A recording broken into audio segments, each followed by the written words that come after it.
Bueno, muy interesante resulta el estudio de lo que es la voluntad. Yo estoy seguro que todos nosotros tenemos claro qué es la voluntad, pero si tenemos que definirla, podemos usar términos como intención, deseo, y efectivamente la voluntad viene a ser ese motor de arranque, viene a ser ese empuje que nos lleva a conseguir lo que necesitamos, lo que buscamos. Es la energía que es capaz de dirigir la vida en nosotros hacia un objetivo. Al tocar el término voluntad, recientemente se viene estudiando bastante lo que es la famosa ley de la intención. Y la ley de la intención o la fuerza de la intención está catalogada como una de las fuerzas más poderosas de la creación, que es capaz de poner en movimiento todo con tal de conseguir lo que se desea. Si llevamos esto a la cotidianidad, el solo hecho, por ejemplo, de querernos llevar una taza de café a la boca, pone en movimiento una millonada de células y todo un organismo físico y energético para realizar esa labor. Y decíamos al principio, es muy interesante el estudio de la voluntad porque podemos tener objetivos trazados en nuestra vida, pero si no tenemos claro quién maneja o qué cosa maneja la voluntad o de qué depende la voluntad en la vida de nosotros, entonces eso puede marcar diferencias respecto a si se consiguen los objetivos o no se consiguen. Ese es el propósito un poco de esta disertación.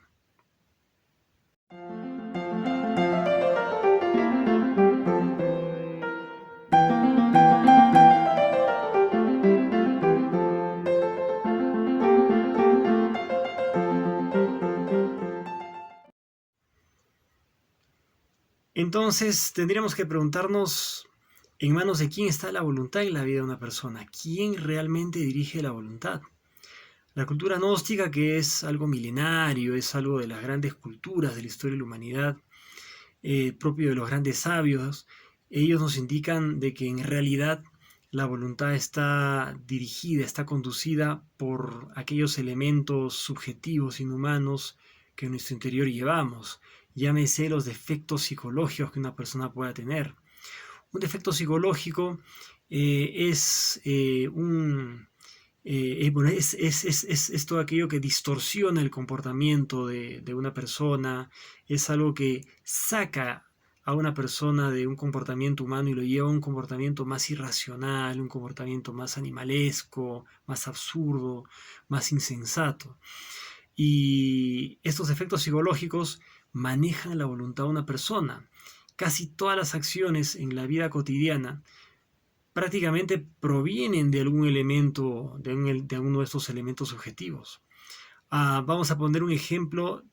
¿Qué ocurre con una persona que tiene que trabajar, tiene que levantarse muy temprano para ir a trabajar?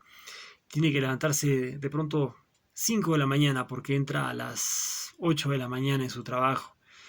Y levantarse 5 de la mañana de repente no le es muy cómodo porque él sabe lo que le espera. Sabe que le viene un trabajo, qué sé yo, puede ser repetitivo, monótono o difícil, algo complicado, extenuante, de repente con malos tratos. Es decir, y el cuerpo a las 5 de la mañana es como que a la hora que se tiene que levantar es como que se siente enfermo, se siente pesado, es como que no le agrada esta cuestión.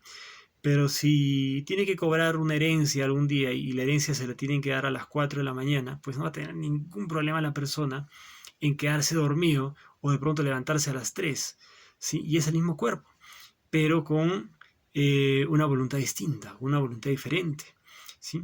Entonces, muy importante es darnos cuenta de quién debe llevar las riendas de la voluntad de nuestra vida.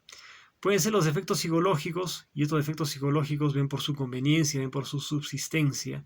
Un defecto psicológico lo que busca es robar energía a través de la reacción de la persona frente a los eventos y de esta manera seguir existiendo a costa de enfermar a la persona, a costa de desequilibrar a la persona, de alterarla y llevarla a un proceder de repente equivocado. Sería mucho más conveniente, como siempre lo ha sido, que la voluntad esté en manos de la conciencia de una persona. Pero lamentablemente estos defectos psicológicos que estamos mencionando en algún momento robaron o quitaron la voluntad que la debe manejar la conciencia y la tomaron para sí mismos. Y es lo que pues viene ocurriendo en la vida de cualquiera de nosotros. Estamos movidos por la voluntad que es gobernada por defectos psicológicos en la vida de una persona.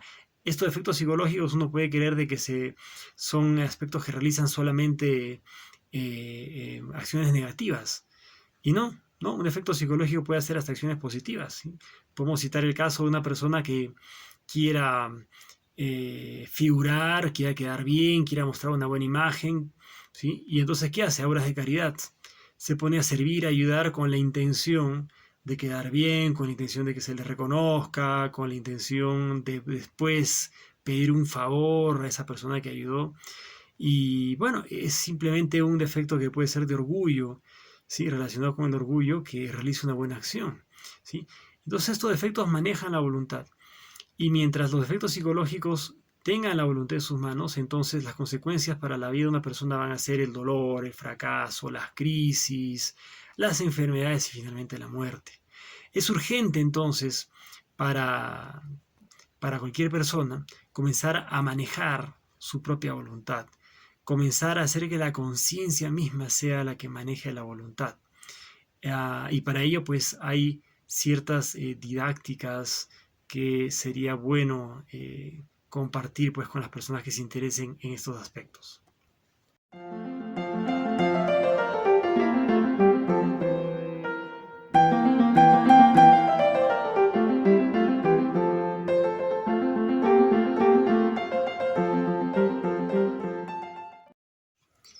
Muy bien, ¿qué hacer entonces para recuperar esa voluntad? Para quitársela a los efectos psicológicos y que sea la conciencia nuevamente la que maneje la voluntad en la vida de cada uno de nosotros. La cultura gnóstica plantea desde sus salas de estudio, desde sus cursos gratuitos que se dictan a nivel nacional, lo que se conoce como la didáctica o la dinámica del despertar de la conciencia. Bueno, estos son aspectos que se clarifican mucho más en estos cursos gratuitos, pero para transmitir más o menos una idea de lo que esto consta, implica de que cuando nosotros logramos emanciparnos del parloteo incesante continuo, de esa actividad que tiene la mente, de estar pensando, divagando, entonces vamos logrando, eso no se logra de la noche a la mañana, y no confundirlo con eso que tanto se menciona de mente en blanco, ¿no? Pero es la capacidad de irse uno como emancipando, liberando un poco de ese dominio de la mente, ¿no? Del dominio que la mente le impone a uno, ¿sí? De esa divagación.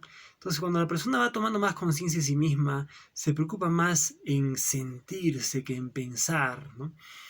Entonces, lo que va ocurriendo van haciendo una capacidad en la persona conocida como el sentido de la autoobservación psicológica.